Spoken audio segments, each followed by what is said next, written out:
Go ahead, Tim. Jason, Kyrie, 28 of his 30 in the second half to slam the door. What did you think of his performance, especially in the third and fourth quarters?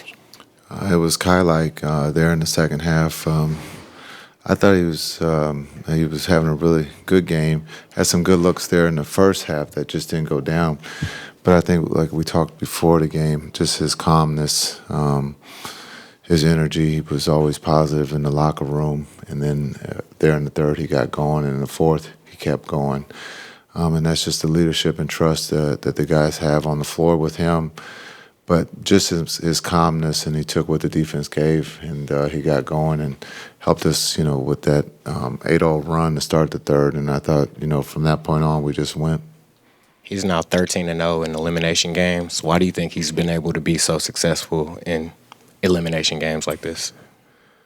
Well, I would say his teammates, his decision-making of when to go, when to let others go. His basketball IQ is like no other. It's extremely high. His patience, the confidence that his teammates and coaches have in him, and that he's going to do the right thing, and you can see that. And so I would say that's why his record is perfect. Coach, this Mavs team had potential before the trade deadline. You guys got Gafford, you got Washington. Tonight they played a big role once again, as they have since the trade happened.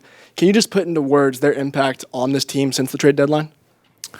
Yeah, they're very important when you look at the culture of our team. Our defense changed when they got here. They're not going to complain. You don't have to run a play for them. They want to do whatever it takes for the team to win. And so we've said this since they've gotten here over and over. We've been consistent that they've changed the culture. And just understanding that our defense came when they arrived. And so we needed that in this series, and we're going to need that going forward. But those two are very important to what we're trying to do. Jason, did you have any particular message to the team after this? Do you say much about the series you just won? Do you talk about the series you're about to go into? Or do you say much at all? Yeah, we just enjoy it. But I don't say much in front of the cameras. So once the camera's left, just enjoy it. We'll have tomorrow off.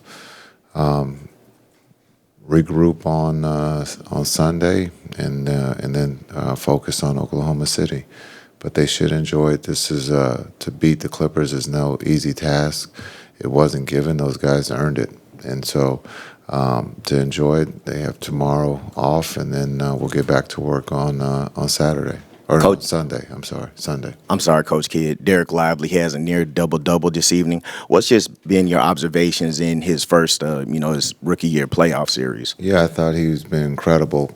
He's played his role at a very high level, being able to change shots, rebound. But I thought stepping up to the free throw line when they, were doing the hack-a-shack, I thought he did a really good job of keeping his composure and knocking down free throws. And so this young man is only 20 years old, and he also, since we've gotten him, he has changed the culture here. And that's something that when you look at our two bigs, Gaff and Lively, both of them can start. One has to start, the other one has to come off the bench, and they've been both great in those roles of one starting and the other one coming in. Those guys are playing at a very high level, and they've helped us defensively and offensively. So, but D-Live, as a 20-year-old, he's a little bit seasoned. His spirit has been here before, and you can see that his calmness and his energy and his trust in his teammates and his voice has been big, and we're going to need that again in this next series.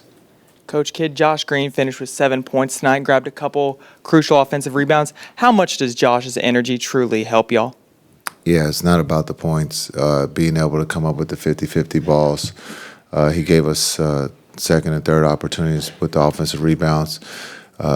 His ability to get deflections or steals, or again, we judge him on his energy, and I thought he was big for us there in that first half and second half. And then for him to throw in a three or two, that's that's a bonus. We're not looking at his stats of scoring, but his energy, and then his defense for us was good. So those are the things that we measure Josh with. And he was, again, tonight, he was really good for us.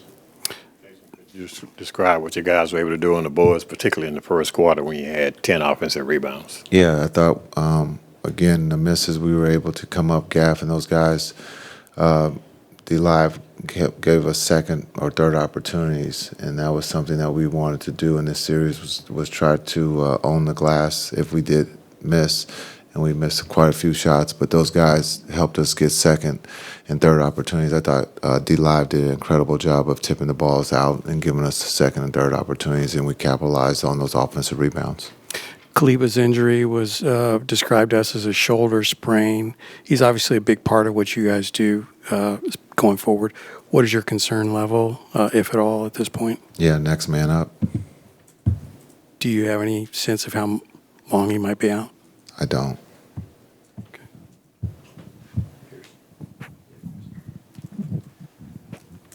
Coach, going back to Kyrie, there's been this outside perception of him as a teammate, but what have you seen from this Kyrie from the last season and a half? When you say perception, what do you mean? Some people might say he might be this type of locker room cancer or things like that from his time in Brooklyn. Obviously, you say he's a leader, so clearly it doesn't seem like the outside perception matches who he really is the question I'm asking. Yeah, that's a great question. I don't think anybody's written that of late. We're all human. We're all going to make mistakes. But when you look at Kai, we don't see that perception of what's been written in the past. We're only in the present, and what he's doing is rewriting his journey, and you can see that. And so, when we got him, people didn't think he was going to fit with Luka. That changed quickly. And so now they're writing about him scoring 28 and a half. It's a beautiful thing, what he's doing. But I've known Kai, so it's a lot longer than most. And so he knows how to play the game. He knows how to play the game the right way. We're all, have our own opinions about different things. He's worldly, which is a beautiful thing, too. Most of us aren't. We're just stuck in our sport. But he can talk about other things. And sometimes that scares people.